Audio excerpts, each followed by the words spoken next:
Assalamu warahmatullahi wabarakatuh. Alhamdulillah, kwanza tunamshukuru Mwenyezi Mungu na tunamtakia rehma na amani zimwendee kiongozi wa umma huu ambaye sio mwingine ila ni bwana mtume Muhammad sallallahu alaihi wasallam. Waislamu, leo tumefika mbele yenu kwa sababu kuna dharura kidogo, tunahitaji msaada wa kupata hizi vitabu ya sala. Hii kitabu ya sala kuna baadhi ya watu wamesilimu wengi sana na zile tulikuwa nazo zimeisha. Na hii kitabu moja ya sala huwa inatoka shilingi 100 pesa ya Kenya. Na tunahitaji vitabu kama 1000. Natoka shilingi 100. Hii kitabu ya sala inamfunza mtu mwenye kusilimu kila jambo ambalo linafanyika katika sala. Inawasaidia sana Waislamu wapya kuelewa sala. Manake iko na utangulizi wake, inaeleza faida za sala, tahara, najis, kutamba. Yani inaeleza jambo lolote.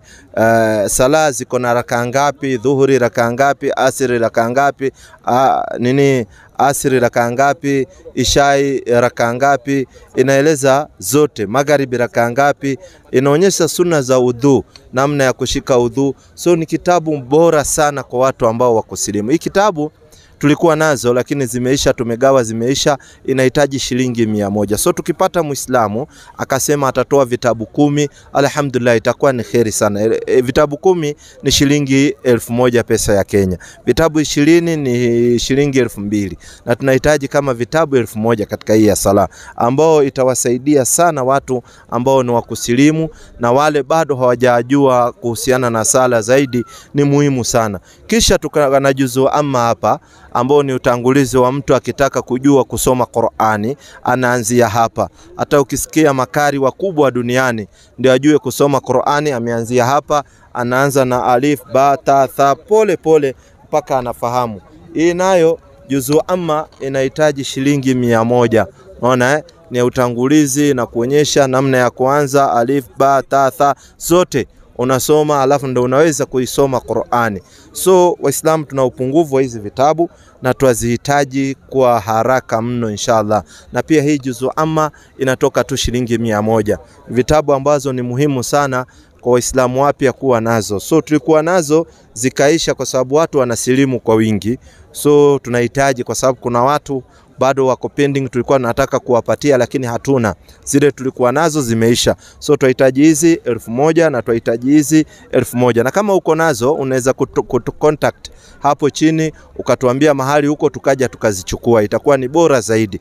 Lakini kama huna, basi unaweza ukatununulia, ukatuma, tukapata vitabu 20, tukapata vitabu 100. Nahitaji vitabu 2000 kwa ajili ya Allah, manake zitakaa mno. Tangu zile zingine tulipochukua zimekaa kwa muda mrefu na zimefanya kazi kubwa sana. So pia tunahitaji wakati huu fanya nusra kwa ajili ya Allah. Usiwe na ubakhiri katika kufanya nusra. Wakati unasikia dini inahitajia, basi usifanye ubakhiri. Hizi vitabu ni knowledge ambao watu wakiipata, basi itakuwa wakienda kusujudu wewe unapata thawabu. Kwa sababu gani? Ulichangia ule mtu akapata elimu. So hii ndio sadaka tujalia, sadaka yenye kuendelea. Leo uko duniani, kesho unaondoka, unaingia kaburini. Nini ulichokiacha nyuma? Labda unaweza acha watoto wakaa ni waheri, mashallah, kwa sababu ukiacha watoto waheri pia nao watakufanyia dua. Lakini ukiacha watoto si waheri itakuwa namna gani? Lakini sadaka ulioitanguliza na nia uliotoa nayo, hii kwa sababu umetanguliza ukiwa hai, ukifa bado ni sadaka tujalia, inakufuata kaburi yako na kesho akhira inakuwa ni malipo makubwa mno. So tufanye wepesi kwa ajili ya Allah. Wale ambao wako na hiyo uwezo waweze kufanya hiyo nusra, tuweze kuendeza gurudumu ya Uislamu kwa wepesi. Ubakhiri usifanye katika dini ya Allah. Mwenyezi Mungu hapendi mtu anayefanya ubakhiri wakati Allah amekupa na una uwezo wa kufanya nusra. Hivi ukinunua vitabu 20 peke yake, vitabu 20 itakuwa ni shilingi 2000. Hiyo haiwezi kukufanya ukawa fukara. Na hivi vitabu vinaenda kuingia kwa watu waende wakaisome dini ya Allah, waweze kuifahamu kwa undani. Na wewe unakuwa ni kisababu ambao uliyechangia watu wakaufahamu Uislamu. Allah atakulipa hapa na kesho siku ya kiyama inshallah. So wale ambao watakuwa na hiyo uwezo na ambao wataipata hapo watatueleza, na kama uko karibu uko nazo, basi unaweza ukatuitia tukazichukua na ikawa ni wepesi, tukaendeza gurudumu ya Uislamu kwenda mbele. Assalamu alaikum warahmatullahi wabarakatuh. Wa alaikum salam warahmatullahi wabarakatuh. Kama vile ndugu yangu ameshasema ni kwamba hizi vitabu tulikuwa nazo lakini hazijabaki, zimeisha, na watu wanaingia dini ya Allah kwa wingi sana. na hizi vitabu ni kama vile mtoto anaenda nasari, mtu anaanza pale nasari pale chini. Hata hizi sasa ni katika Uislamu, ni mtu anaanzia hapo, ndio nasari ya Uislamu hii. Kwa hivyo unaweza ukatolea sadaka hata mama yako pengine ametangulia katika haki, baba yako ametangulia katika haki. Unaweza ukaenda kununua juzuu kama 200, 300, ukatuambia shaka, mimi nitanunua juzuu 200, nitanunua juzuu 100, nitanunua juzuu 300. Hiyo ni sadaka tujaria katika wazazi wako, wale waliotangulia katika haki. Kwa hivyo tunazihitaji hizi vitu sana, na tungetaka tuzipate haraka iwezekanavyo, kwa sababu sasa hii hata mtu akiingia katika dini tunakosa kitu ya kumpatia. Hatuna juzuu, hatuna kitabu ya sala. Kwa hivyo tunahitaji sana. Alafu nikimalizia ni kwamba kuna madada ambaye wameingia katika dini na wanataka buibui. Kwa hivyo kama kuna kina dada zetu anaweza kununua buibui, kuna wanawake ambao wameingia na wanahitaji wapate dira na buibui inshallah. Kwa hivyo hizi vitabu tunazitaka kwa haraka iwezekanavyo, ili kila mtu akisilimu akiingia katika dini anaweza kupata juzuu ama na anapata hii nyingine, ili kuanzia hapo aanze na masomo yake ya mbele. Asalamu alaykum warahmatullahi wabarakatuh. Naam, asalamu alaykum warahmatullahi wabarakatuh. Alhamdulillahi rabbil alamin, wassalatu wassalamu ala rasulillahi sallallahu alayhi wasallam, ama ba. Baada ya kumshukuru Allah subhanahu wa ta'ala na kumtakia rehema na amani zimfikie Habib Mustafa, nabii wa umma, mwisho wa anbiya, nabii ambaye ametimilizwa kwa ulimwengu wote, nabii ambaye ndio nabii wa mwisho, hakutakuja nabii mwingine baada yake, nabii ambaye ndio ataombea wanadamu shifa siku ambaye ni siku ngumu sana na ni siku ya malipo. Si mwingine bali ni Mtume Muhammad sallallahu alaihi wasallam. Rehema na amani kutoka kwa Allah subhanahu wa ta'ala zifikie yeye na nyumba yake na masahaba zake na sisi ambaye tumemfuata mtume hadi siku ya mwisho. Siku nyingine tunakuja viwanjani zetu hapa, na kawaida ya hii kiwanja ni kwamba ninasemaga kila siku hii ni kiwanja ya elimu. Kama unataka elimu na kupata faida, kuja kwa hii kiwanja, kwa sababu hapa kuna mafundisho ya hali ya juu sana, na hapa hatuongeagi siasa, politics hapa katika kiwanja hii hakuna. Hiyo ni marufuku kabisa. Tena imepigwa X kubwa. Hapa ni maneno ya Mwenyezi Mungu peke yake. Hapa ni kujenga roho za watu, watoke katika giza waingie katika nuru ya Mwenyezi Mungu Subhanahu wa Ta'ala. Kwa hivyo mimi kwa majina naitwa Hassan Karioki, na mimi ni Muislamu, na kakangu wako hapa kijana handsome boy. Unaitwa nani? Kwa majina naitwa Edward. Edward, asante sana. Swali gani ya leo, jioni ya leo? Mimi kwa jioni ya leo swali yangu ni rahisi. Swali yangu ni mimi naonanga Waislamu wanatumia hii shahada wanaekanga kwa mkono. Waislamu inaitwa tasbih. Tasbih hii tunazungushaka hivi. Mimi kulingana na mimi nilikuwa nataka nijue inasaidianga Waislamu kwa maombi ama inawasaidianga kwa mpango ingine yao, ama ukitumia inakusaidia, ama na hiyo kukusaidia iko na manufaa gani kwa Muislamu? Kuna wenye mimi naonanga wanatembea saa zingine ninaonanga ni kama pambo wameweka kwa mkono ya maridadi. Naweza kuwa mimi nafikirianga tofauti. Ni vizuri pia mimi nijue inawasaidia aje na inaelimisha nini kuhusu Uislamu. Sina swali mingi leo. Swali lake liko sawa. Anasema Waislamu huwa mara mingi wanatembea na tasbih. Tasbih inakaa kama ile, inaenda kufanana na ile ya Katoliki ile wanatembeaga naye, lakini ile ya Katoliki iko na msalaba. Yetu haina msalaba. Yetu inaitwa tasbih. Hii tasbih kazi yake ni kukusaidia kutaja majina ya Mwenyezi Mungu. Mtu akitembea jiani anaenda kusema Allahu Akbar, Allahu Akbar, Allahu Akbar, Allahu Akbar. Unaosikia? Anataja jina la Mwenyezi Mungu. Subhanallah, subhanallah, subhanallah, subhanallah. Hivyo. Yaani inakusaidia kutaja majina matukufu ya Mwenyezi Mungu ukitembea. Kwa sababu hii unajua unahesabu. Kama subhanallah mara 33, kama ni Allahu Akbar mara 33, kama ni alhamdulillah mara 33. Sasa ndio unaona akifunga hivyo, yani inaenda majina inafika 99, 33 inakuja 99. Mimi nilikuwa nataka nijue hiyo sasa kuhesabu iko na maana gani ukihesabu ya kwanza? Wewe huwezi kuona raha ukitembea barabarani ukisema Mwenyezi Mungu ni mmoja, Mwenyezi Mungu ni mmoja. Uone raha hiyo?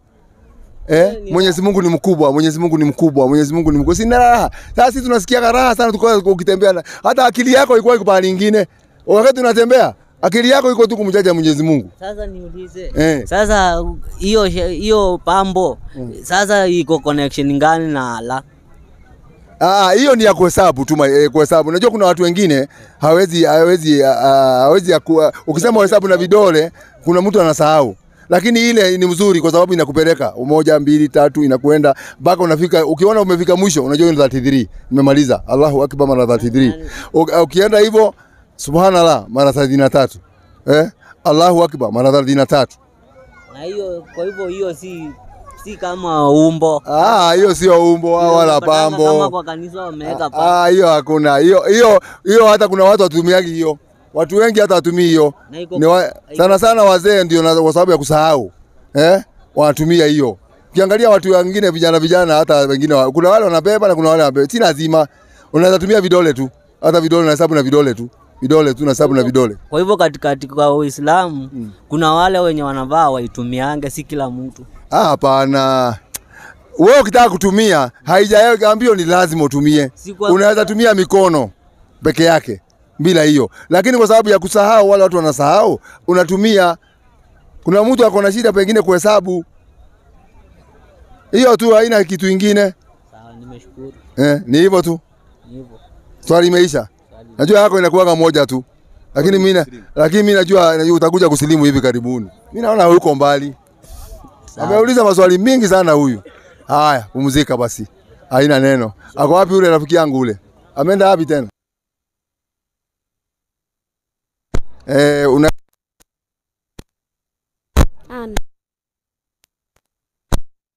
Una swali gani unataka kutu?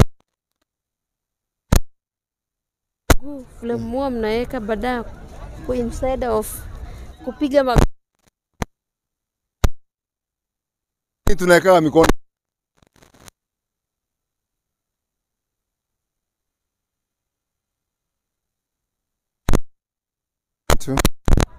Testing 1 2. Bakwata pande angalia. Okay. Assalamu alaykum warahmatullahi wabarakatuh. Na tunarudi tena, kulikuwa natengeneza mitambo kiasi. Swali lako dada yetu unasema umesema kwa nini sisi tunaweka ni mikono, miguu na miguu. Hiyo ni katika sheria ya Kiislamu ya swala, sheria ya ibada ya Kiislamu. Lazima kama uko kwa msikiti unafunga unainua mikono mbili namna hii. Naona? Naona hivi, alafu unailete hivi. Naona? Unailete namna hiyo. Alafu kama unaendelea kusali unasali, unafika pale nyingine, tena unakuja hivi. Ukitoka hapo unaenda chini na sujudu. Ukisujudu unakaa kama umemaliza raka mbili. Namna hiyo ndio tunaendaga. Hiyo ni katika sheria za Kiislamu. Tofauti gani ya Muislamu na Muhindi juu mnaomba miguu mnaweka the same? Mzungumzia kuhusu kukaa chini sisi katika kuweka miguu ina sheria yake ya mguu. Sheria yake ya mguu yetu tunakuja hivi unakalia hii mguu, alafu hii mguu nyingine inakuwa imesimama. Imefanya nini? Umekaa chini lakini umekalia hii mguu upande ya left. Ile ya baniani. Wale baniani wako na nini kitu nyekundu hapa. Yao wanakunjaga hivi, wanaingiza hivi. Si unaona vile wanakaa? Sasa sisi hatukai namna hiyo, hatukubaliwi na yetu sio hivyo. Wale wanavaa kaa namna hiyo. Wale unajua wanaabudu masanamu na vitu zingine. Hiyo ni katika desturi yao. Lakini yetu sisi ina sheria yake na vile mtu anafaa kukaa. Nafikiri hata ile kitabu, wapi ile kitabu? Hata hiyo kitabu ya swala ile ndogo. Nimuonyeshe. Iko hata hiyo kitabu hata imewekwa hapo. Imewekwa kwa kitabu ya swala ile tulikuwa tunazungumzia hapa saa hii. Dada yetu anauliza kwa nini tunaweka miguu namna hiyo. Hapa imechorwa mambo ya miguu vile mtu anafaa kukaa. Ngoja nikuonyeshe. Ndio hii sasa. Hii sasa ndio kitabu. Unaona? Unaona hii kitabu? Nafikiri cameraman unaona? Cameraman unafikiri unaona ndio dada anauliza kwa nini tunakaeka miguu hivi. Unaona? Hii ni katika kusimama. Unaona? Unaona hii? Unainama hivi Unaona? Ukiinama hivi, alafu unaona unasimama. alafu hii ni kusujudu, alafu hii ni kukaa. Unaona vile anakaa, naona vile mguu ameweka, vile amekaa hivi, unaona vile amekaa, hajakaa kama ule vile umesema wale wa baniani, na unaona hii anafaa kukaa namna hiyo. Kwa hivyo kitabu hii imechorwa mambo ya swala, vile mtu anafaa kuswali na vile anafaa kukaa. Kwa hivyo sisi tukai kama wale baniani.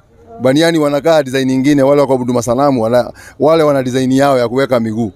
Tena hata nimeona wengine juzi wanakaa uchi. Mkubwa yao hata ni Mungu anakaa uchi kabisa. Tena ni mzee. Anatembea huko ndani yao akiwa uchi kabisa. Haoni kama ni kitu. Wanasema hey, wallahi dunia ina maneno. Tuombee watu wengine huko kupotea ile ya mwisho. Swali lingine? Ni hiyo imeisha. Una swali lingine? Na mimi singeuliza moja. Singekuwa Muislamu basi. Mbona sio Muislamu? Si lazima ujiandae, huwezi enda tu. Lazima ujiandae. Lakini unamjua Yesu? Kwa sababu ndio unajua. Unajua Yesu? Yesu alikuwa dini gani? Mkatoliki, sijui Mkatoliki. Alikuwa Mkatoliki? Mliambiwa alikuwa Katoliki Si alikuwa Mkristo. Mkristo. Kristo ni jina lake. Kwa sababu Kristo ni jina la Kigiriki. Ukiona nabii yani mimi kama Muislamu nikimuona Yesu nitamuita Masihi. Masihi kwa sababu yeye ni nabii. Na Wayahudi wakimuona Yesu wanamuita Mesaya. Wagiriki wakimuona nabii wanamuita Kristo. Kwa hivyo wewe ukisema wewe ni Kristo, wewe unajiita nabii. Kristo ni jina la Kigiriki. Ni jina is a Greek name. Wagiriki wakimuona Yesu wanamuita Kristo. Mungu bado ni Kristo ama? Mungu si Kristo. Mungu ndio. Mungu ako kivyake na Kristo ako kivyake. Huyu ni nabii ametumwa kwa Mungu basi. Lakini Yesu alikuwa Muislamu na alikuwa anaenda msikitini. Umeshaiambiwa hivyo? Ama unasikizaga ukiwa pale? So wewe unajua alikuwa Muislamu? Sijui mama alikuwa Muislamu. Alikuwa Muislamu, sasa alikuwa anaenda msikitini. 4:14. Wacha nisomee maandiko mawili basi. Kama soma swali imeisha. Maandiko mawili tu. Alikuwa Muislamu kama sisi tu. Mimi ndio mlikataa kutufuata sisi, mkamtoroka na mkatutoroka sisi. Mkaenda kivyenyu. 4:44. Ama enda 16 mara moja. Akaenda Nazareti hapo alipolelewa. Yesu huyo. Na siku ya Sabato akaingia katika sinagogi kama ilivyokuwa desturi yake. Desturi ya Yesu alikuwa anaenda nyumba inaitwa sinagogi. Sinagogi wewe unajua ni nini? Mimi sijui kwa sababu ni lugha ya huko. Si ni kanisa hii kubwa Catholic. Ni Catholic. Hebu tuangalie hapo nyuma ya Biblia. Si Catholic. Unajua hawa ni innocent. These are innocent creatures. Hawajui kitu kwa sababu wanasomea yako maandiko matatu tu. Yohana 1:1 na Yohana 3:16. Hiyo ndio maandiko tu wanasomewa sana. Soma hapo nyuma. Hebu ona kama imeandikwa. Sinagogi. Msikiti wa Wayahudi. Kumbe Yesu alikuwa Myahudi. Na Wayahudi wakajenga msikiti. Alipokuja Yesu akawa anaenda msikitini. Kwa hivyo kama Yesu anaenda msikitini, dini yake ni gani? Msikitini. Ya msikitini inaitwaje? Myahudi. Uislamu. Sasa dada yetu ni sawa. Nenda ujifuzavuza kidogo. Naona wewe uko unajaribu kutafuta. Hakuna. Haina shida basi. Pekua zaidi. Alafu utakuja na swali lingine utatuuliza. Kwa kubatizwa. Kwa nini kupatiza mko tofauti? Sisi si kwa maji. Lakini Yesu wakati alikuwa anabatizwa, yeye alibatizwa kwa maji. Iko tofauti? Katika kubatizwa sisi Waislamu hatubatizwi. Waislamu ubatizo wetu ni kukubali Mungu ni mmoja na Muhammad ni mtume wa Mungu na manabii wengine wote tunaamini. Hiyo ndio yetu. Lakini sisi kubatizwa hatubatizwi kwa sababu hata Yesu mwenyewe hakuwa anabatiza watu. 4:2 kitabu cha Yohana. Sisi tumefuata Yesu tu. Yesu mwenyewe hakuwa anabatiza watu. Sasa tunabatiza watu ya nini? 4:2 nasema lakini Yesu mwenyewe hakubatiza. Unasikia? Yesu hakuwa anabatiza watu. Na wewe umebatizwa wewe kwa nini? Kwa nini ubatizwe? Na yeye mwenyewe hakuwa anabatiza watu. Si alibatizwa. Akubatizwa na nani? Nani? Ni Yohana. John, sijui. Yohana. Yesu na Yohana hawajaonana. Hiyo ni challenge naweka tu kabisa. Yesu na Yohana hawakuonana. 2:13 kitabu cha Mathayo. Yesu na Yohana hawajaonana kabisa. 2:13.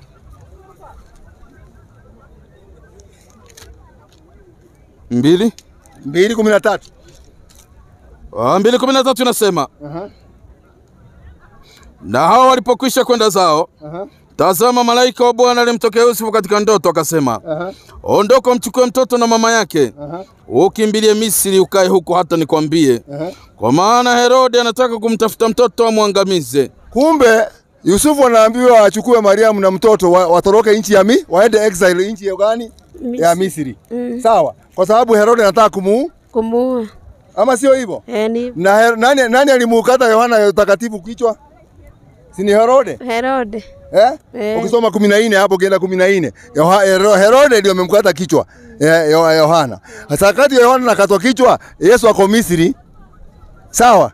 Sikia maneno hapo 19, soma. Hiyo 19. 2:19 inasema. Unasemaje? Hata alipofariki Herode, tazama malaika wa Bwana alimtokea Yusufu katika ndoto. Akasemaje? Huko Misri. Akasema, ondoka mchukue mtoto na mamaye. Ushike njia kwenda nchi ya Israeli. Kwa maana wamekufa walioitafuta roho ya mtoto. Kumbe Yesu amerudi kutoka kwa mujibu wa Biblia, Yesu amerudi Misri kama Herode ameshaku. Na Herode ameshaua Yohana. Sasa walipatana wapi? Hii ni vitu watu iko wazi kabisa na watu wanadanganywa tu na wanakubali.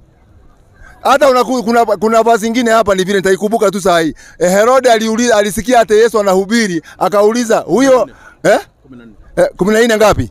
Hebu nitolee. Hebu somea hiyo. Wakati ule mfalme Herode alisikia habari za Yesu. Sikia sasa maneno sasa. Unaweza sikia maneno. Sikia.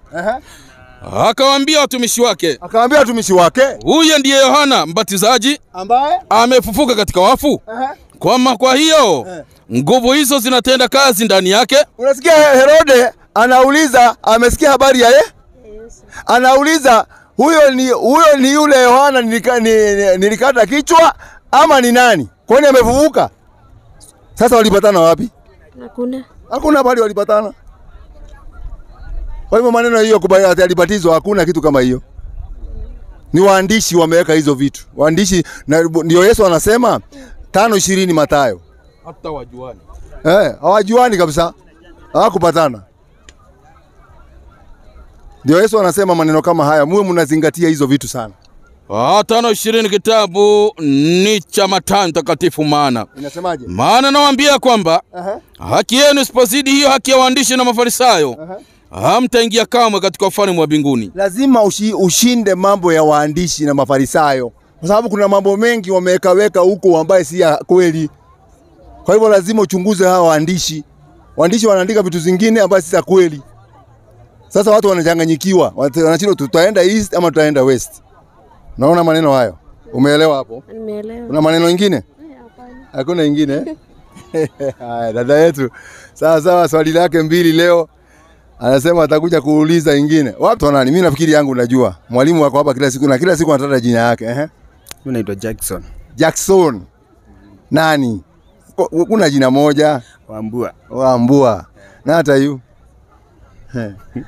Si uongee tu. Mimi najua. Haya, sawa. Tuendelee. Haya, swali gani ukataka kutuuliza sisi Waislamu?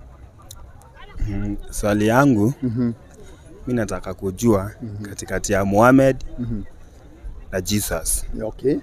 Muhammad ni nani na Jesus ni nani? Swali lako ni mzuri. Anasema anataka kujua Muhammad na Jesus. Muhammad ni nani na Jesus ni nani? Si ndio?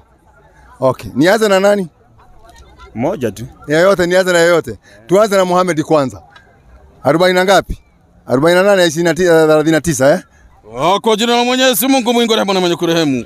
Muhammad sallallahu alaihi wasallam ni mtume wa Mwenyezi Mungu. Muhammad unasikia ni mtume wa nani? Wa Mwenyezi Mungu. Kufunga Qurani. Singia Biblia. Waibrania 3:1.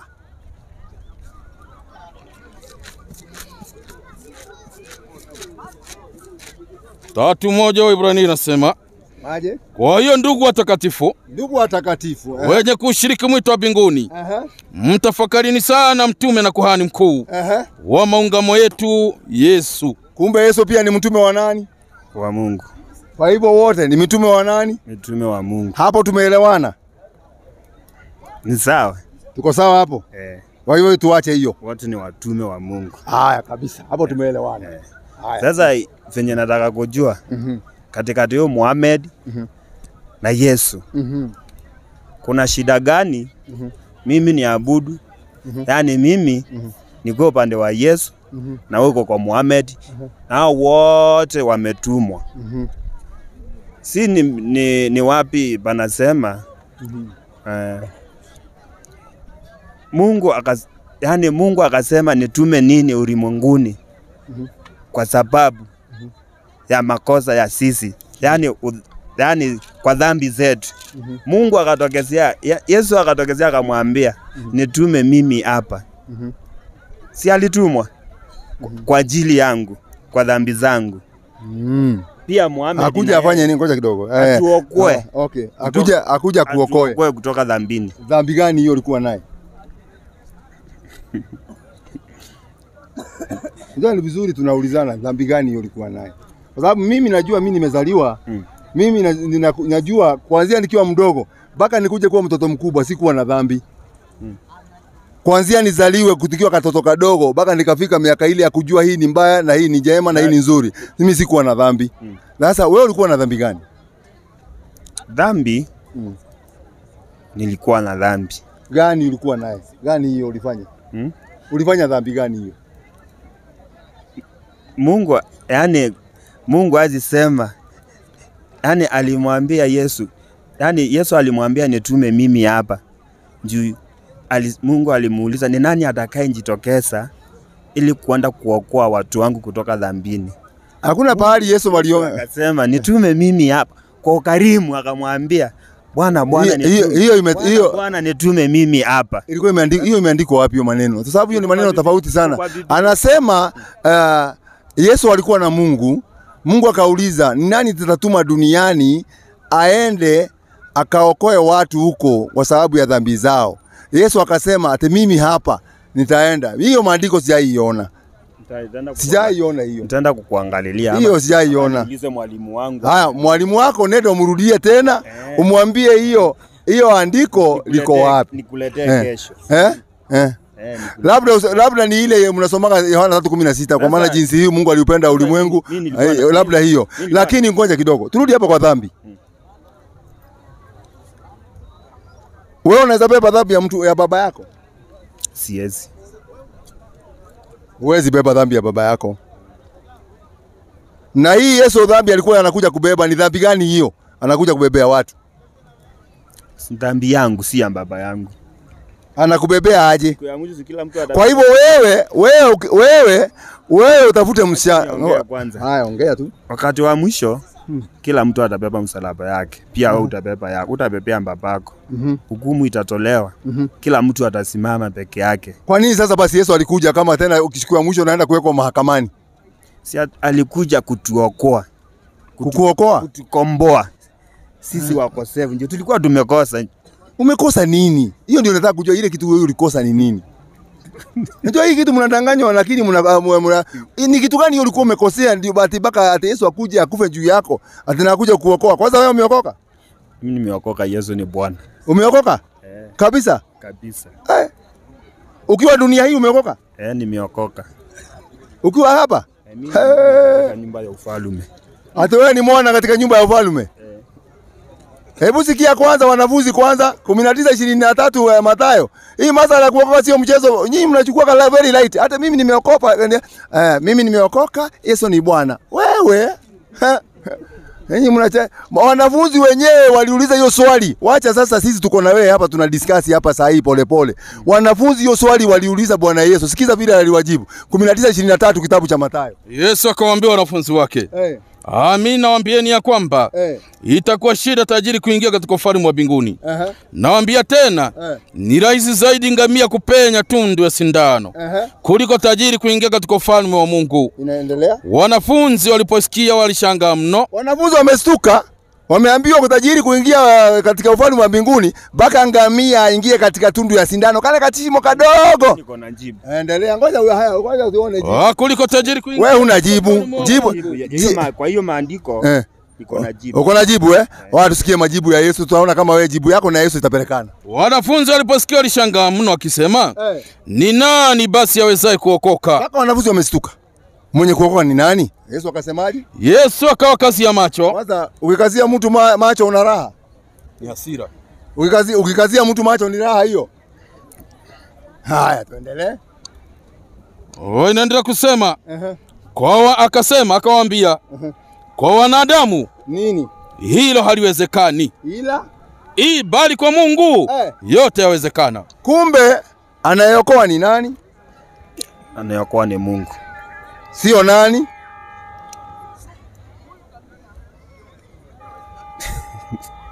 Tunaenda tu pole pole, tunasaidiana. Anayeokoa ni nani? Ni Mungu ndo anaokoa. Sio nani? Kwa sababu hata Yesu mwenyewe anaomba Mungu amuokoe. 12:27 kitabu cha Yohana.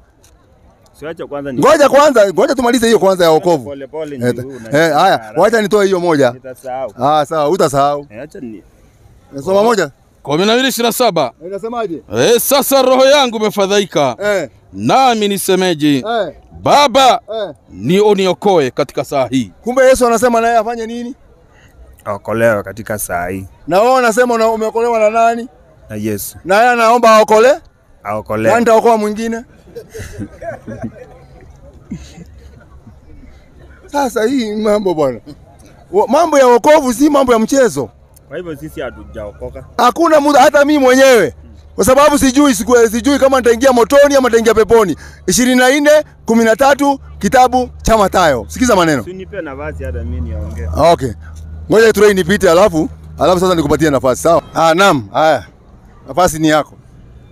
Sasa mimi naongelea hapa Mungu aliwaambia itakuwa rahisi kwa ngamia kupita katika tundu la sindano. Kuliko tajiri kuona ufalme wa mbingu. Sasa hiyo inamaanisha sio wote wamwitao Bwana Bwana wataka urithi ule ufalme wa mbingu. Ila wale wao wamwaminie. Hapo tuko pamoja. Umenielewa? Kwa hivyo naweza kuwa hapa nasema mimi nimeokoka. Kumbe najitanganya, kumbe sijaokoka. Mungu ndo anajua. Kama nimeokoka, kama sinja. Same wewe. Mungu ndo anajua.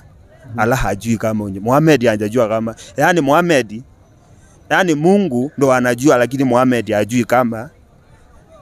Wewe kwa huyu hajui kama utaenda mbinguni. Si ni kweli?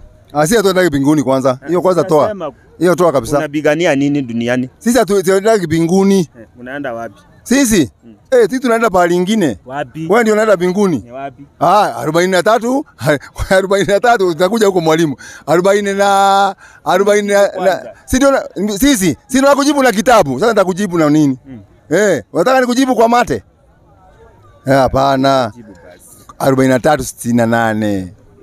Kwa jina la Mwenyezi Mungu mwingi Bwana mwenye kurehemu. Enyi waja wangu mlio wazuri. Hamtakuwa na hofu siku hiyo wala hamtahuzunika. Tena sisi siku ya kiyama sio kama wewe. Sisi hatuhuzuniki, tutakuwa tuko sawa, starehe. Hatuna hofu. Unasikia tunaambiwa tena tunasikia ile jina Mungu anatuita. Watu ngoja ndio hiyo unasikia. Unasikia vile tunaambiwa siku ya kiyama sisi Waislamu. Enyi waja wangu, tena tunaitwa kwa jina la heshima. Enyi waja wangu, hamutakuwa na hofu siku hiyo ya kiyama. Kuna kubabaika. Endelea. Enyi waja wangu mlio wazuri, hamtakuwa na hofu siku hiyo wala hamtahuzunika. Endelea. Waja wangu ambao waliziamini aya zetu, walikubali maneno ya Mwenyezi Mungu, waliamini maneno yote ya Mwenyezi Mungu, na walikuwa Waislamu kamili. Tena walikuwa ni Waislamu kamili. Sasa sikia tunaenda wapi? Ingieni bustanini. Ingieni mabustanini. Yaani peponi. Yaani paradise jana. Nyinyi na wake zenu mtafurahishwa humo. Tena mpaka wake zetu hatuachi. Raha hiyo. Na wewe unaenda wapi siku ya mwisho? Siku ya mwisho. Unaenda wapi? Siku ya mwisho utaenda mbinguni. Utaenda mbinguni. Hii tunaona hii ama ingine? Hii tu tunaona. Hii Wakati wa hukumu ikitolewa. haya 51:6 watu waone kama hiyo mbinguni itakuwa yako. Ona na mbinguni. Mahali umesoma hapa. Si tunaenda peponi. Peponi. Peponi. Hata hii mahali unanipeleka ni hapo. Wacha tuone kama tunaenda huko. Tuone kama tunaenda pamoja. Inasema inueni macho yenu mbinguni. Wazo naambiwa angalia hapa. Si hii unataka hii? Hii ajue. Hii ajue. Haya. Inueni macho yenu mbinguni. Alafu mkaitazame nchi chini. Tena tuangalie hapa chini. Maana bingu zitatoweka kama moshi. Kumbe siku ya mwisho hizi bingu unaziona zitatoweka kama nini? Kama moshi. Kama zitakuwa ziko utakuwa utaanguka utaenda. Maliza kusoma. Utavunjika kiuno. Maliza kusoma. Kusoma wapi? Imeshaisha aya. Bingu zitatoweka kama moshi. Hakutakuwa na bingu siku ya mwisho. Sasa wewe ukisema unaenda mbinguni, unaenda wapi mbinguni wapi? Hiyo bingu itatoweka kwa wale walimkataa. Wapi imeandikwa wale wamekukataa ndio bingu itatoweka? Ndio wataona. Wapi imeandikwa hivyo maneno yako? Maneno yako ni mazuri lakini hakuna pahali imeandikwa. Kwa hivyo mimi nilikuwa namaanisha hivi. Kama Yesu ni mtumwa alitumwa na Mungu. Muhammad ni mtumwa ametumwa na Mungu. Hatujamaliza kwanza swala la wokovu. Saki urukaruka. Unajua hata unarukaruka hapa. Nataka tuende kwa kitu moja tumalize tuende kwa ingine. Tumalize kwanza habari ya wokovu. 24:13 Mathayo na Petro wa kwanza 1:5 tumalize habari ya wokovu. Usikie sasa. 24:14 nasema na 3 inasema lakini mwenye kuvumilia hadi mwisho. Mwenye kuvumilia mpaka mwisho. Mwisho umefika? Mwisho bado. Bado lakini mwenye kuvumilia hata mwisho ndiye atakayeokoka. Kwa hivyo watu wanaokolewa Petro wa kwanza 1:5. Hapa duniani hakuna hiyo story ya kuokoka. Hiyo ni urongo mtupu. Unaambiwa kuokoka ni siku ile utaambiwa na Mwenyezi Mungu ingia paradise.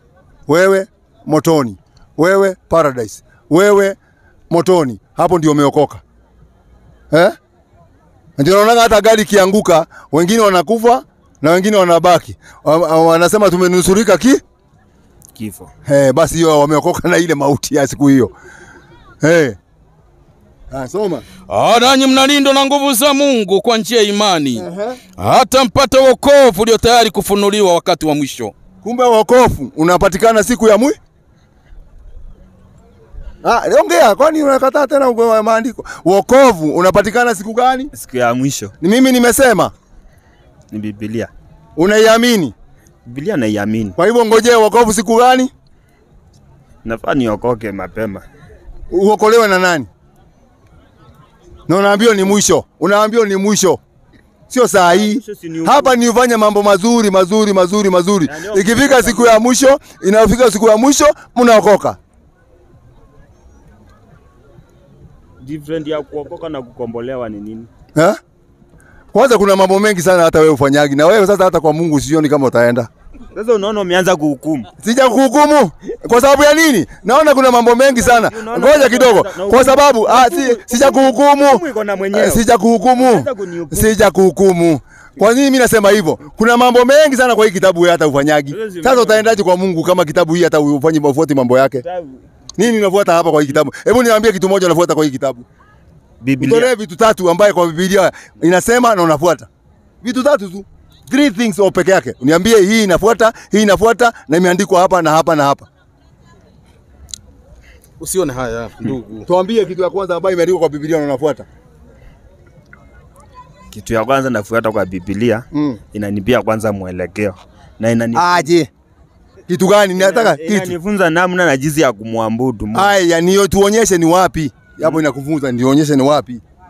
Nimekwambia mambo 3 tu. Hebu nisomee John 1:1. John 1:1. Hapo mwanzo kulikuwa na neno. Naye neno alikuwa kwa Mungu. Naye neno alikuwa Mungu. Haya, shida gani hapo? Sasa si mwelekeo iko hapo sasa. Aje. Hiyo ndo sasa hiyo maandiko mimi ndo inanijenga. Inakujenga aje? Hebu tueleze. Hapo mwanzo kulikuwa na Mungu. Imesema Mungu. Ninasema hiyo. Rudia tena. Na neno. Hapo mwanzo kulikuwa neno.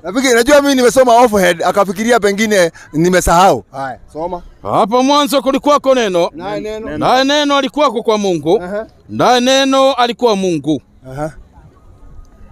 Sasa inamaanisha hiyo neno ni Mungu. Sasa kitendo gani sasa unafanya katika kitabu hiki? Mwalimu ameuliza, hajauliza neno, ameuliza vitendo vitatu ambavyo vimeamrishwa kwenye hichi kitabu ambacho unatenda. Vitendo vitatu tu. Imani bila vitendo imekufa nafsini.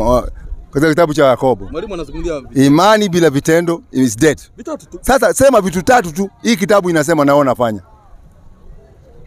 Kitu ya kwanza, hii kitabu inanifunza namna na jinsi ya kumwabudu Mungu. Unaabudu Mungu kivipi? Cha ukweli na unaabudu Mungu kivipi?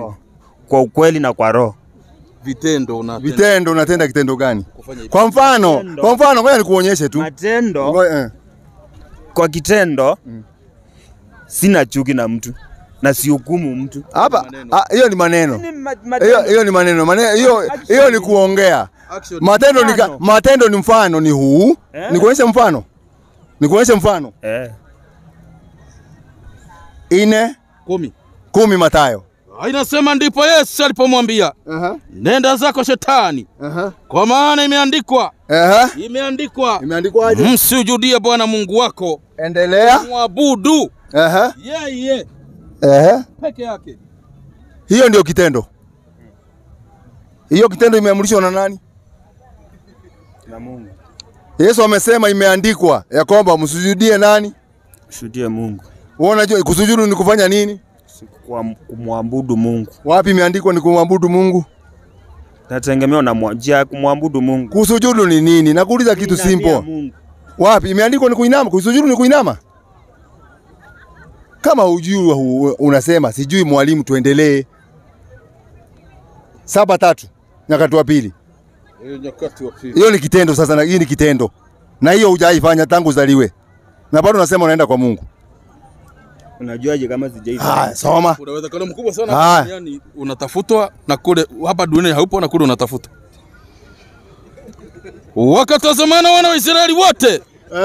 Uliposhuka ule moto. Hao ni wana wa Israeli wakiwa wote pamoja. Utukufu wa Bwana ulipokuwa hapo juu ya nyumba. Wakasujudu kifurifuri hata nchi. Sakafuni. Wakaabudu. Kumbe kusujudu ni kuweka uso wapi? Chini. Wewe tangu uzaliwa umeshaiweka uso chini? Nawekanga. Hebu weka tuone. Napiganga makoti.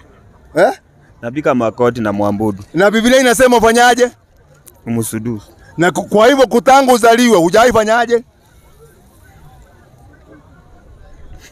Tangu uzaliwe hujai kufanyaje? Ndio hiyo tu tunafuzana. Sasa unajua naweza fanya hivyo. Ngoja nakuuliza hivi. Lakini matendo ina. Ngoja nakuuliza hivi. Kwani Biblia ikisema kitu mimi nakushangaa. Kwani Biblia ikisema kitu huwezi fuata? Maombi pia naweza omba nikisimama na Mungu ajibu maombi. Wapi? Inasema usimame. Sio kuomba, kuabudu. Kuabudu Jameni. Kumbe unaona kila siku tunasema hii kitabu hamfuatagi. Sisi ndio tunafuata mambo yake yote. Ile kitu inaambiwa hapa wewe ufuati. Hata moja huwezi fuata, hata mimi na garantia hata moja ufuati. Ndio maana mwalimu anakasema huko ndio akasema sasa kule unatafutwa, hapa duniani upatikani na kule unatafutwa pia upatikani. Hatari bwana. Anyway, una swali lingine? Tukae huko sana. Tuache hiyo. Tukae hiyo, imeeleweka. Swali gani lingine? Tuachane na hiyo kwa sababu hiyo hata tukishinda hapo tutashinda hapa kesho. Tuende kwa swali lingine. Una swali lingine ama niite swali lingine? Acha niulize swali lingine. Ile swali lingine nauliza ni mbona hamtuulizagi maswali yetu ya Kiislamu? Najua nyinyi mnashida mkija hapa mnatuuliza mambo ya Yesu, mambo ya nijui nini. Si mtuulize maswali ya Kiislamu. Unajua Waislamu walitoka wapi? Dini yao iko wapi? Mtume wao ni nani? Sasa siwezi ulizo hiyo ndio zina haja na yeye. Una haja na yeye? Na huo ndio mtume wako? Siku moja utakuwa na haja na utakuwa na haja na yeye siku ya kiyama. Siku mtakutana huko ndio utajua ni ulikuwa na haja na yeye. Na hii hapa hutajua. Kama sijaokoka nitampata wapi? Na kama sijaokoka Yesu mwenyewe nitawapata wapi? Sasa tunakwambia hapa duniani unatafuta uonekane na pia kule mbinguni uonekane. Faili haionekani. Mungu ananijua. Una swali lingine? Sasa hebu nijibu hiyo kwanza. Jibu yako ya kwanza mmoja nijibu. Gani? Yesu ni mtume. Muhammad ni mtume. Wote wametumwa, tutumie hiyo. Wakati wa Yesu uliisha. Acha niongee kwanza. Acha niongee kwanza. Hebu weka swali yako vizuri. Wote ni watume. Tutumie in short, wametumwa. For example, wametumwa na mtu mmoja. Na huyo mtu mmoja, sio mtu mmoja au kutumwa. Huyo ni walitumwa na Mungu. Na mfalme, tuseme tu mfalme. Na wote wametumwa. Na mimi niko saidi na wewe uko saidi. Sasa si ndatika ya mwisho ndo tutaenda kule tujue ule alikuwa ametumwa na ule. Wote walitumwa. Nauliza DC na president wanatoshana? Hapana. Kwa hiyo madaraka yao ni tofauti. Kwa hivyo DC anasimamia province moja si ndio? Lakini president anasimamia nchi mzima. Ndio hapo ndio tofauti yake. Tofauti yao ndio hii. Tofauti yao ndio hii. Tofauti ya kwanza ni tuende kwa Yesu. Tuanze na Yesu. 15:24 Mathayo. 15:24 Mathayo mtakatifu. Inasema kwenye kuandika. Akajibu akasema, sikutumwa ila kwa kondoo waliopotewa nyumba ya Israeli. Kwa hivyo huyu ametumwa purposely kwa nyumba gani? Na Israeli. Nyumba ya Israeli. Ametumwa kwa nyumba ya Israeli. Tuelewane mpaka hapo. Ni kitabu inasema nyumba ya Israeli. Haya, Muhammad naye umetumwa wapi? 15:51. Kwa 25:51 Qur'an. Sura Furqan. Kwa jina la Mwenyezi Mungu mwingi wa rehema na mwenye kurehemu. Na kama tungetaka ndio tungewapelekea katika kila mji mwonyaji wao. Lakini tumemleta Nabii Muhammad sallallahu alaihi wasallam kwa watu wote. Kumbe na huyu Muhammad naye ametumwa kwa watu wote. Wewe ni mtu ama ni jini? Mimi ni mtu. Na Muhammad ametumwa kwa watu wote. Kwa hivyo mtume wako ni nani? Ni Yesu. Na Yesu ametumwa kwa nyumba gani? Wana wa Israeli. Wewe ni Mwisraeli? Kwa nikiokoka nitakuwa mwana katika nyumba ya Israeli. Wapi utakuwa mwana wa Israeli? Wewe ni Mwisraeli ama wewe ni Mkenya? Kwa sababu sijaona Mwisraeli mweusi kama mimi sisi. Na kipande yako kitolewa labda ninasoma Ukambani, yangu ikitolewa labda ninasoma Kikuyuni. Wewe hapo humo? Sijiingiza bahari ambaye humo. Maana shida ukingangana kuna hata kuingia bahari ambaye utatoshea. Hapo utoshei baba. Wewe chukua mtume wako uwe. Nani wa mwingine ako na swali? Mimi najua maswali yake imeisha. Nimalizie. Ukiona anacheka, salimiane kwanza tujuane. Mimi tumesonga nyuma Okay, sawa, tumekuja mbele kamera. Mimi naitwa Peter Kiura. Asante sana. Karibu sana katika mkutano. Uliza Waislamu swali hilo wanataka kuuliza. Naam. Umesema ya kwamba Yesu alikuja kwa sababu ya Israeli. Naam. Waisraeli sio sisi tumesema, ni Biblia imesema Yesu ametumwa kwa wana wa Israeli. Sasa mimi nitasema kitu moja, hao Waisraeli walikuwa Jews. Alafu Yesu alikuja pia kwa sababu ya Gentiles. Gentiles ni watu wengine kama sisi. Wapi imeandikwa? Kwa maandiko ni venye sina verses. Kesho naweza kuja na maandiko. Alikuja kwa sababu pia Gentiles. Gentiles ni sisi. Jews pia na Gentiles. Gentiles ni sisi pia, sisi wote. Si Waisraeli. Hakuna alikuja kwa sababu ya mimi sijaiona andiko kama hilo. Na ukilete na lakini watu wanasema tunakuja nitaleta kesho. Kesho ikifika wanakaa mitini. Kesho ndakuja nayo. Alikuja kwa sababu ya Jews peke yake. Jews ni Waisraeli. Alikuja kwa sababu ya pia Gentiles ambayo ni sisi wale wengine. Ndio kwa sababu alikuja. Zamani ilikuwa kwa sababu ya Israeli peke yake ambayo ni Jews, lakini alikuja kwa sababu ya Gentiles. Gentiles pia ni wale wengine. Wewe ukiniletea hiyo andiko kesho ate Yesu alikuja kwa Gentile, basi sitakuwa nikihubiri hapa tena. Nitawacha. Mimi ndakuletea mimi. Enda ulete kesho. Mimi ni Mkristo na nimeokoka. Wewe umeokoka? Nimeokoka, napenda Yesu. Kabisa? Kabisa. Nimeokoka. Andiko gani nasema umeokoka? Yesu alikuja kwa sababu ya wale waliopotea. Na lazima mkubali. Ngoja kidogo. Kesho ndakuja na maandiko. Ngoja usiseme una wewe. Ngoja kidogo. Tumeangalia kesho. Ngoja kidogo. Sasa basi kama unaangalia kesho usirushe mishale. Sababu unarusha mishale lazima itakupata. Itarudi. Tumesema kesho. Kesho ndakuletea. Kwa hiyo usituambie tumeokoka. Wewe hujaokoka bado. Uko mbali sana. Sawa, kesho. Kwani anayeokoa ni nani? Ni Yesu. Yesu ndio anaokoa? Sio Mungu. Yesu ni mwana wa Mungu na ni Mungu pia. Sijakuuliza hiyo.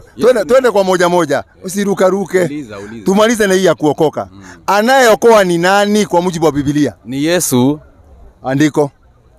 Nimekwambia kila kitu, kesho nitakuletea. Yesu ni mwana wa Mungu na ni Mungu pia. Kuna God the Father. Ngoja kidogo. Unataja mambo mengi. Nataka tumalize kitu moja. Unasema Yesu ndio anaokoa? Ni Yesu anaokoa. 12:27 nataka unijibu hiyo andiko. Yohana. Na hayo mambo sasa, kama huna maandiko, hayo mambo ulisikia? Huna maandiko na unakuja.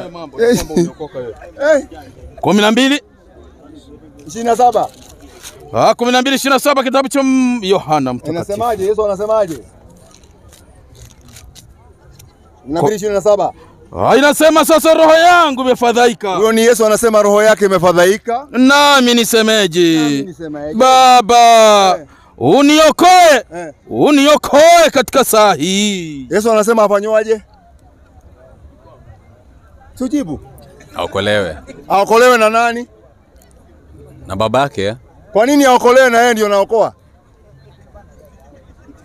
Yesu Nauliza kwa nini aombe aokolewe na Mungu na hali yeye umesema yeye ndio anaokoa? Kwa sababu yeye ni babake, lakini kwetu sisi hapa duniani Yesu ndiye anatuokoa. Wapi imeandikwa? Wewe unasema kwa mdomo tu. Mimi nimetoa andiko. Hebu toa hata andiko moja tu. Wewe ni mchungaji? Wewe ni mchungaji? Wewe ni mchungaji? Mimi nimesema nimeokoka. Wewe si mchungaji? Mimi nimeokoka. Wewe si mchungaji? Okay, sisi ni kazi yetu sisi wale wameokoka kuhubiri neno kwa kila mtu. Kwa hivyo wewe ni mhubiri. Kwa hivyo Yesu alikuja kwa sababu kuokoa sisi. Andiko gani? Hiyo andiko unajua ukisema kwa mdomo unahubiri kanisani hivyo? Mimi sihubiri kanisani, nimekwambia. Si wewe umesema wewe ni mhubiri, hata wewe kwa sababu umeokoka wewe unaweza kuwa mhubiri. Sasa mhubiri unahubiri bila hata kitabu, hata maandiko hata moja, sio watu watakutoroka. Ukiwahubiria watu bila hata kitabu watakutoroka. Kwa sababu atakuuliza reference. Utakuuliza haya, mchungaji umesema andiko gani nikaangalia nyumbani. Sasa unasema sijui. Wanasema huyu mchungaji. Si tumesema kesho. Si tumesema kesho nikuja la kila. Unajuaje kesho kama utakuwa hai? Kwa sababu mimi nina matumaini nitakuwa hai. Na nisipokuwa hai pia sema inshallah. Sisi tunasemaga inshallah, Mungu akipenda.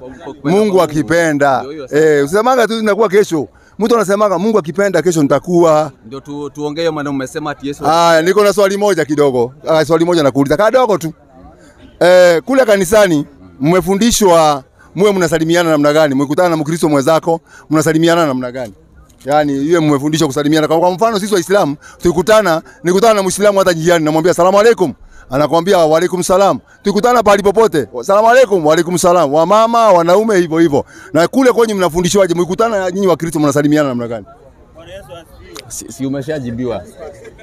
Umeshajibiwa. Amekujibu. Si yule ananijibu, si wewe ndio unaangana. Bwana asifiwe. Bwana asifiwe. Hiyo Bwana asifiwe imeandikwa wapi kwa kitabu gani? Au tukundendeleze. Tukutendeleze. Okay, mimi sija confirm kwa maandiko kuna mahali imeandikwa, lakini hakuna. Ngoja kidogo, nakwambia. Nani anasema iko? Kuja. Anaona mwingine hapa. Amesha hakuna andiko inasema Bwana asifiwe ama Yesu asifiwe. Hakuna. Biblia mzima kutoka Genesis 1:1 mpaka Revelation of John 22:18 hakuna kitu kama hiyo. Hata hilo jina lenyewe halipo. Unaona? Hiyo jina ya kusema ate Bwana asifiwe ama Bwana Yesu asifiwe katika Biblia mzima hakuna, na hiyo yote watu wanasemaga hivyo ni urongo. Yesu alifundisha salamu, ni hamtaki kufuata salamu kwa sababu ya kuwa na kitu, hata kwa sababu hiyo salamu zinatumika na Waislamu. Sisi hatuwezi tumia hizo salamu. 10:20-19 Yohana. Sikia salamu za Yesu. Inasema ikawa jioni siku ile ya kwanza ya juma. Pale walipokuwa wanafunzi milango imefungwa kwa hofu ya Wayahudi. Akasemaje? Akaja Yesu akasimama katikati yao akawaambia. Akawaambiaje? Amani iwe kwenu. Wa alaikum. Amani iwe nini? Kwenyu. Salamu za nani hizo? Za nani? Za Korani yenu. Hii ni Korani. Ndio unaona? Sasa nyinyi na ndio nakwambia saa zingine mimi sijui watu wengine wanakuwa namna gani. Just kwa sababu salamu hizo za kwa Biblia zinasema kama vile Waislamu wanafanya. Hawezi hiyo, anajitungia yake. Bwana asifiwe. Unasema ako wapi huyo bwana? Apingane na Waislamu tu. Yaani upinge tu baka kitabu yako. Ile umepewa kitabu usome, hata unaipinga. Wacha tuonana kesho, nitakuja na maandiko kesho. Kesho hiyo utaonekana. Ni wangapi wanasema wanakuja kesho na wakuje? Basi usingie ukuje. Wewe unadanganya. Unaambiwa alaaniwe mwenye kudanga? Nitakuja. Biblia inasema alaaniwe kumanya kufanyaje? Mwenye kudanganya. Usidanganye. Nitakuja kesho. Haya. Nani huyo mwingine? Kwa majina uko tayari? Kwa majina unaitwa nani? Naitwa Daniel. Daniel. Swali gani ungetaka kutuuliza sisi Waislamu? Nyinyi kama Waislamu nilikuwa nataka kuwauliza. Mungu anakuanga Muislamu. Mungu ni kabila gani? Mungu hana kabila. Qur'an iliandikwa na kabila gani? Haijaandikwa na kabila. Imeandikwa na lugha. Imeandikwa na lugha. Kama mimi. Ngoja kidogo. Imeandikwa na lugha ya Kiarabu. Na Mungu si mkabila. Mungu si Muislamu. Mungu hana jenda yoyote. So mimi niwaulize. Kwa nini Qur'ani haikuandika kwa lugha ya Kikuyu ama Kikamba? Kwa nini ilikuja ndio tutranslatiwe kwa lugha zetu? Mungu kwani hakuwa anajua Kikamba ama Kikuyu ama Mungu anasema hivi 21:23. Mungu ndio anasema hivi. Sasa labda umjibu sasa Mungu mwenyewe. Ya maswali yako itabidi uulizane na mwenyewe sasa. Unasemaje? 21:23. Ijapokuwa ni swali nzuri hilo. Swali nzuri nitakujibu tu. Nitakujibu tu lakini kwanza nataka usikie habari ya Mungu. Mungu kwa jina la Mwenyezi Mungu mwingi wa rehema na mwenye kurehemu.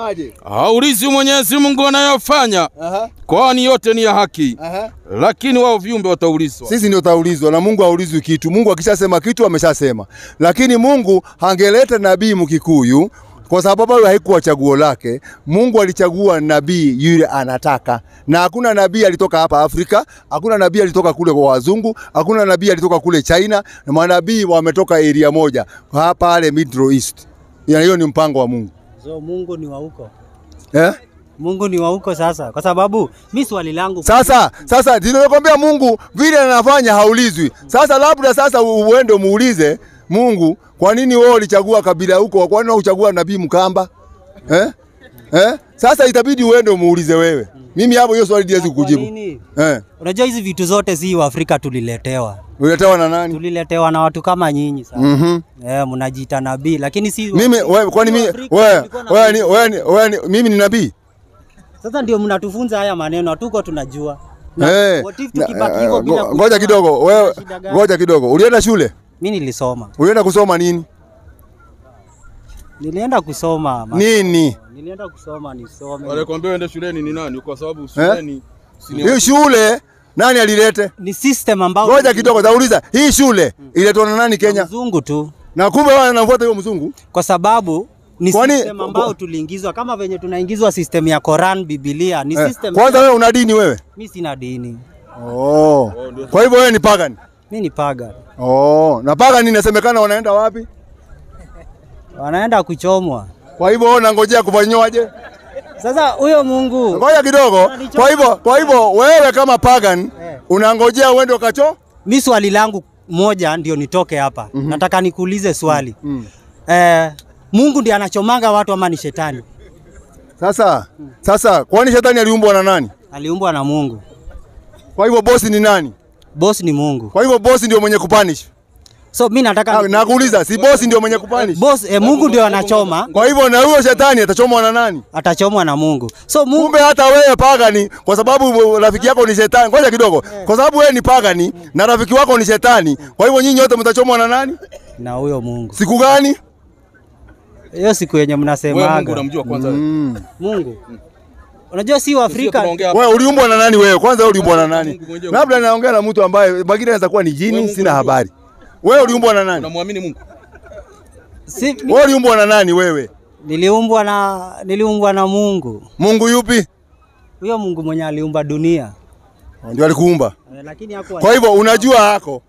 Najua Mungu mwenye aliumba vitabu hako. Ako wapi? Ako tu hapa na sisi. Nani alikwambia yuko kwamba yuko? Ulijuaje? Roho yangu ndio najua niko na Mungu. Kila mtu hapa ako na Mungu. Hakuna mtu ana Mungu. Unajua kwa kusema kweli unajua mnaongeaga, lakini kama ni Mungu ni mzaha. Anaweza kuwa vile anasema maneno yake ni kweli. Anaweza kuwa yeye hana dini. Unajua kuna ma-atheist. Anaweza kuwa ni group ile ya atheist. Mimi si mu-atheist. Wewe ni atheist kwa sababu kama unasema wewe ni mpagani, wewe hujui Mungu. Sasa wewe si ni atheist. Atheist ni wewe na wale baniani wako kule upande ya India wanaabudu ng'ombe, hakuna tofauti. Kwa sababu yeye ni atheist. Ana Mungu, hajui Mungu. Nikuulize swali. Sisi wa Afrika tungebaki hivyo bila kuletewa Korani na Biblia. Hatungekuwa tunaishi hapa saa hizi. Kwani wewe ndio unapanga mambo ya dunia vile itaenda ama ni Mungu? Ni Mungu. Sasa wewe utasemaje ati ungeletewa na Mungu mwenyewe ndio anapanga, sio wewe? Sio unangoja upangiwe na Mungu? Si unaendaga kazini. Kazi pale unafanya kazi, tunapangiwa na bosi yako. Ni bosi ndiye anapanga. Unaweza kwenda kinyume cha bosi? Hapana. Ukienda kinyume cha bosi unakula home.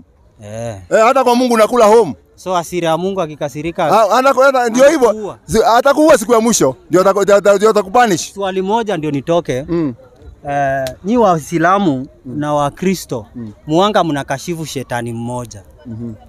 Ambaye huyo shetani hajawahi lalamika. Hajawahi sema mbona mnanifanyia hivi. Hajawahi jibu swali yoyote yenye uanga anaekelewa. Umeisikia amejibu? Hajawahi jibu. Okay, shetani wewe ulimuona, mlikuwa naongea naye wapi? Hii maswali yote unatuambia mlikuwa ni wapi? Mlikuwa mmekaa chini mnaongea na yeye akakwambia hajawahi lalamika. Nyinyi ndio mnasemaga wewe ndio unasema huyo shetani hajawahi lalamika. Hajawahi lalamika. Wapi mlikuwa mmekaa kikao mnakunywa chai mkaambiana ya kwamba hajawahi lalamika? Ina maana una siri kubwa sana huyo jamaa.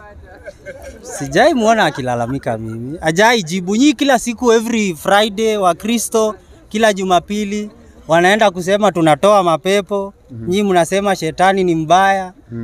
Hakuna mtu mmoja amesimama pale akatetea shetani kumjibu maswali. Na kwa nini? Na sasa si wewe uko hapo umeingia leo. Wewe ndio mtetezi wa shetani, si wewe ndio wa kwanza.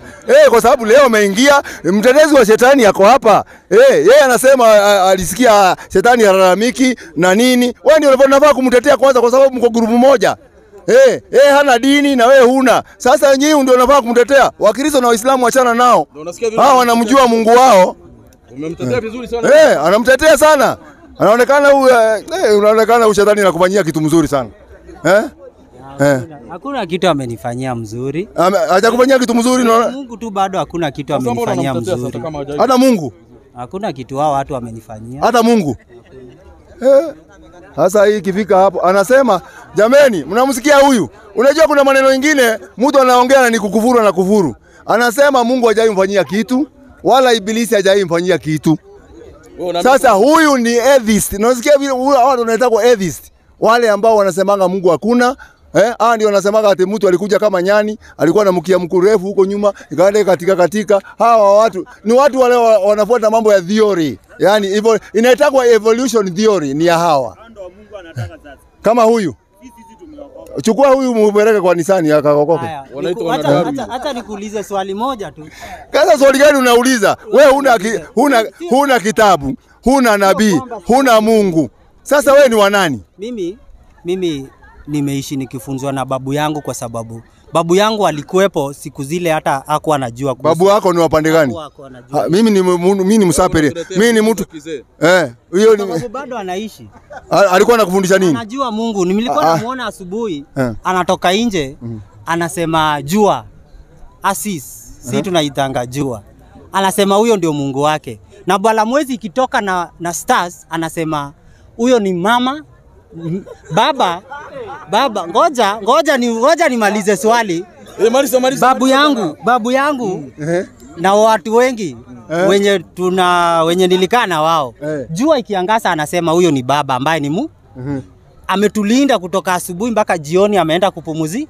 Bala mwezi na stars ikitokea uanga anatuambia huyo ni mama na watoto amekuja kutulinda usiku tulale. Na nikaamini hivyo na nimeishi hivyo vizuri na sijaona shida yoyote. So hiyo Mungu yenye mlituletea yenye pole sana. Pole sana. Yaani alifundishwa na babu yake ya kwamba Mungu jua ikitoka asubuhi ikiwamulika hiyo ndio Mungu wao. Alafu tena usiku nyota ikitoka na watoto, nyota mwezi na nyota, yani huyo ni Mungu mama na watoto wake. Wamewalinda usiku. Haki ya Mungu ya Rabbi. Ya Rabbi ndio hawa waja wako hawa. Yani huyu ako fiti. So kitu kingine nataka kuuliza. Kitu kingine nauliza. Anyway, hizo nguvu yenye mnasemaga mko nazo inakuanga tu kwa Biblia na vitabu. Sijaiona zikitembea ama asubuhi unakuta mtu tu anaenda church. Mimi nimeona wamama wengi huko home wanaenda church. Wanaenda kanisa. Wamebaki tu maisha yao, anatoa kila siku sadaka. Amebaki maisha yake tu kutoka nikiwa mdogo, nimemwona bado tu wako pale tu hajaibadilika. Na kila anaenda sana. Kumbe uliogopa kwenda kanisa kwa sababu ulikuwa unaitisha sadaka? Si kuitisha sadaka. Sadaka ni sawa kwa sababu mimi sadaka yangu nikipita pale nikiona mtu ameumia, nikiona mama pale ana chochote. Na kwa nini usipatie na kwa nini usisaidie Ibilisi rafiki yako? Ibilisi si rafiki yangu kwa sababu ni mabeste. Hiyo ni jina tu. Hiyo Ibilisi kusema shetani, hiyo ni jini kama venye naitwa Daniel. Ni jina. Hiyo Daniel jina ilitoka wapi? Ilitoka kwa wazazi wangu. Sasa wewe mambo yako ni mazito. Mambo ya huyu ni mazito. Yaani huyu, yaani umeshaona mtu anasema Mungu amsaidii na chochote, anasema Mungu. Tena anasema akiwa serious. Si yako hapa jameni, utawani tunaongea akiwa mbali. Anasema Mungu amsaidii na chochote, wala huo Ibilisi mnashinda mkisema isaidii na chochote, wala hii dini sijui ya Uislamu ya Ukristo haimsaidii na chochote, wala hizi vitabu ni vitabu za kuletwa zimeandikwa na watu. Sasa mtu kama huyu mnataka tumsaidiaje? Mnaomba tumsaidiaje? Fanyie dua. Mungu wake. Sasa huyu wewe tunaomba tu Mungu akuongoze. Hiyo tu ndio tunaweza sema. Sisi tunaomba Mungu. Unajua Mungu hajai kukufanyia kitu chochote. Huyo shetani ambaye umekuja kumtetea ndiye amekufanyia kitu chochote? Hamna. Nasikianga tu ni jina tu. Kusema shetani ni jina tu. Kwa hivyo huamini Mungu wala shetani? Hakuna mtu mwenye namuamini kati yao. Amesema Mungu wake ni jua na mwezi na mama yake usiku ambaye ni mwezi na nyota ni watoto. Sasa mtu kama mdombanyaji. Hii ni maajabu ya dunia. Dunia inaisha. Na ndio naona hapa Kenya, na ndio naona mambo ya hapa Kenya kuna maajabu. Sasa leo tumepata mwingine hapa ambaye haamini Mungu, haamini mambo ya hiyo shetani mnasema, na anasema Mungu wake vile alifundishwa ni jua ikiamuka asubuhi, wakae baka jioni. Huyo ndio Mungu wake, amefanya washinde vizuri. Ikifika usiku, mwezi ukitoka, mama ameingia na nyota ni watoto. Yaani analala baka asubuhi, basi Mungu yake ni hiyo. Kabla sijaenda acha nikuulize. Hiyo ni mpya. Nataka Waislamu kama 10 wakuje pale wakati wa ukame. Waombe mvua inyeshe. Wazee wetu pale nyumbani waende kwa mto, waombe mvua inyeshe. Tuone ni gani itafanya kazi. Muwai jaribu siku moja tu. Muone. Sasa wewe wazee wanaenda kuomba Mungu huyo jua. Sasa na ule mama mwezi. Mama mwezi Mungu jua. Na kweli Qur'ani haikukosea. Ilisema watu wa zamani wengine walikuwa naabudu nyota na jua. Watu the Babylonian Empire. Huyu sasa anafuata ile elimu ya zamani, the Babylonian Empire, ambayo watu wa kule pande ya Persia walikuwa naabudu nyota na jua na mwezi. Hiyo ndio mnafuata. Si ndio hiyo? Ile ya zamani huko. Sasa kwanza pole sana. Ile kitu hatuna ubaya na wewe, tutakuombea tu Mungu akuongoze, akuonyeshe njia ya haki ndio hii uifuate. Sababu hakuna kitu kingine. Kwa sababu ukienda na hiyo njia, uende na hiyo njia na ukatalie hapo utalia sana siku ya kiyama. Qur'ani 15:2. Hiyo ndio andiko langu la mwisho. Hiyo tu. Ni nakuombea tu Mwenyezi Mungu akuongoze, akuonyeshe hii ndio njia. Wewe mimi sitakwambia utaenda wapi. Wewe ukiona njia ndio hii fuata. Lakini Qur'ani inatuambia mtu kama wewe anasemaje? Qur'ani inasemaje kuhusu mtu kama wewe? Qur'ani 15:2, nimalizie na hiyo aya. Kwa jina la Mwenyezi Mungu mwingi wa rehema na mwenye kurehemu. Inasemaje? Mara nyingi wale waliokufuru wakasema Mungu hana maana. Mwenyezi Mungu hana maana. watatamani huko motoni, watatamani watakapoingizwa ndani katikati ya moto wa jahannama, lau wangalikuwa Waislamu. Hiyo ndio ujumbe wangu mimi nikutolea. Kwa hivyo enda salama, Mungu akuongoze na kujalia kuonyesha njia ya haki. Salamu alaykum wa rahmatullahi wa barakatuh. Wa alaykum salaam wa rahmatullahi.